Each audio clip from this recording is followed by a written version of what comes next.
I started collecting actually at a very young age. I have to say that, the term collector was not thought of or, ever a term in my vocabulary until recent years.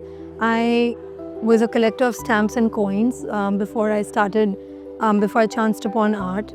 And ever since I started buying art, I, became a collector of art. But I personally feel I love living with beautiful things. I see art in everything. And collecting beautiful things has been something which has been a lifelong passion. Today, it's been 23 years to my collection. And it's a diverse collection. 95% of it is from Indian artists, and 5% is from South Asian artists across South Asia.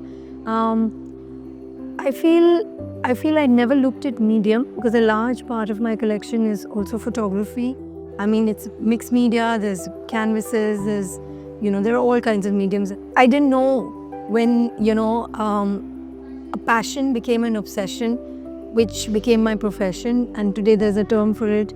And yes, when this collecting bug caught me and bit me and took me to several shores to speak to you. It was in 2018-19, just during the pandemic, when we had a lot of time and we documented the entire collection. I put together a team that was in charge of not only ensuring that the Excel sheet now looks more humane, so there were images shot of the collection, as well as everything was documented on software, so I could actually visibly see everything. It is at that point that I realized the length and breadth of the collection and the need to see it, show it, and conserve it. So that is when the journey of actually showing the Saloni Doshi collection started. It was during Art Mumbai that I thought many collectors, gallerists, artists from all over India and the world were coming down for the fair, and I thought instead of opening my home, which I do every time, let's open my office and have a show. It was a dialogue with Amit Kumar Jain then about just putting up some works from the storage in office creatively. But that dialogue took a different form. We showed photography from the collection in part 1 and part 2 because there were over 200 works of photography. I wanted to start with the least known medium first. So last year we showed photography. This year we're showing, as we speak, textile and fiber-based art from the collection. After this is sculpture, and then it's abstraction and figuration.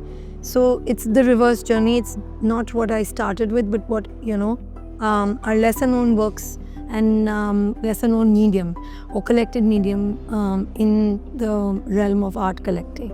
With Saloni Doshi collection, I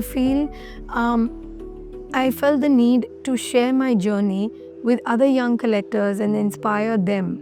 I felt that I have always been encouraged by many collectors who've opened up their collections to show me rare works of art that they have collected through their lifetime. And because this was something that was shared with me, I wanted to pass it on to future generations. And today, many other younger collectors have also opened up their collections, and many more are looking at opening up. And I think this process of sharing and learning through others' reaction is a must for the whole art ecosystem to thrive and think and, educate themselves.